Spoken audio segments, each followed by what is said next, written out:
Peter, thank you so much. Let's now get a reaction on the news, of course, of the passing of Oliver Mtukudzi. We are now joined on the line by the Joy of Jazz founder and Oliver's promoter, Peter Tladi. And Dr. Tladi, good afternoon to you. Thank you so much for coming through. Talk to us about what happened.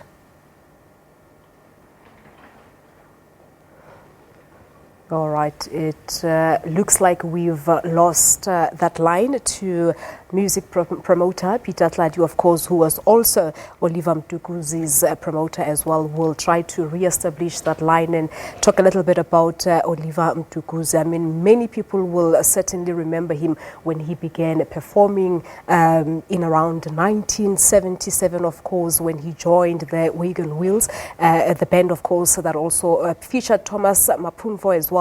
So he was loved even beyond the African borders itself, internationally as well. And many South Africans, of course, enjoyed his music during jazz festivals, of course, here in South Africa. But let's just try to see if we have Peter Tladi once again on the line now to get more reaction on Oliver Mtukudzi's passing. Dr. Tladi, good afternoon to you. Thank you so much for coming through. Of course, we've just learned on over the sad news of the passing of Oliver Mtukudzi. What actually happened?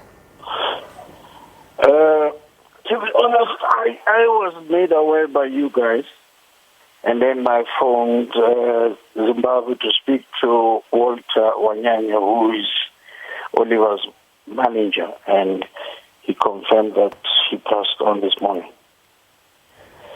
It's a sad thing because I was at your studios talking about Brayu 1 year later, and Brayu and Oliver were very, very close friends.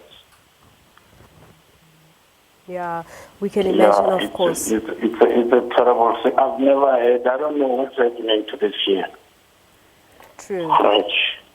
And the reality is Oliver Mtukudzi had actually earned a devoted following, not just here on the African continent, but even beyond. Yes, Oliver was known everywhere, exactly like Brazil. I mean, wherever you go to, they will tell about Oliver. You know, the minute you see Oliver not being in South Africa like now, you know he is somewhere in the world. And I'm telling you, this gentle giant died, but he left a legacy because he left a school. I was with Brayu going to the school that he built, a hotel that he built at his house. We went, he invited us when he was celebrating 60 years. Talking about his legacy, Dr. Tladi, how do you think he should be remembered going forward and, of course, taking his legacy further? I think the young Africans must continue singing his songs whenever they record or whenever they sing. Africans need to sing those songs. Exactly like I said, they should sing songs by Brayu, nothing else. You know, we Americans, I must say, they do sing their songs. The people that pass on, the Americans keep singing their songs. We need to do the same thing. Let's make sure the world knows who those people are, besides just having seen them performing on stage.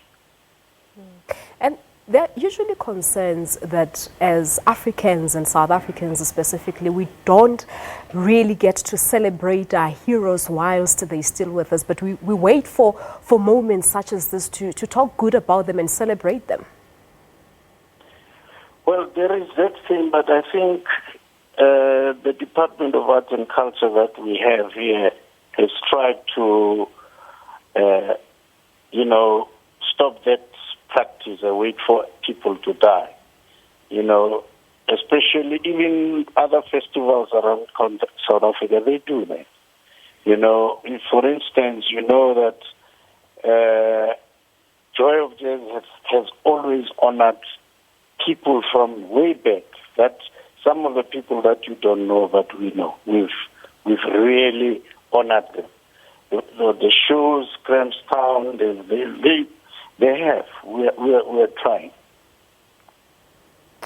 You know. Yeah. And you were his music promoter. That, of course, shows that you had a special relationship with him. How would you personally remember him? Puku was a very, very brilliant musician and a very brilliant human being that loved his country, his continent. And if you listen to his lyrics, it was about Africa, about us, about Zimbabwe. You know, that was Oliver.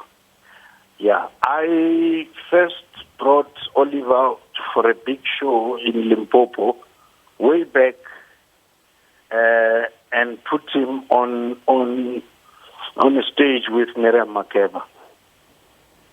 And it was one of the most amazing shows that had ever been seen in Polokwane. And from there on, he just grew in South Africa. Everybody in South Africa knew him. And we've always seen him as this energetic somebody on stage during many jazz festivals here in South Africa. But what is one thing that we did not know as his followers that you would love to share with us? What you did not know is what I just told you, that, you know, when we went to go and celebrate his 60 years, you know, I saw the first side that here's a school, here's the principal called Oliver Mtukudzi. We never knew that happened, you know. And here's Mtukudzi who was celebrating 60 years with young musicians.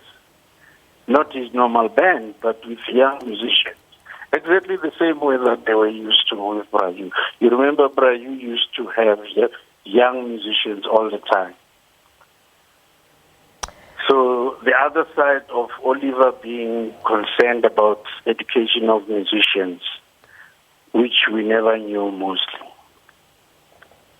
All right, we have to leave it at that. And Tladi, thank you so much for coming through, and I suppose condolences to the family and you, of course, as his music promoter. Thank you so much there to Tladi, jazz music promoter and the founder of Joy of Jazz Festival, of course, sharing with us his moments and memories of the late Oliver Mtukudzi.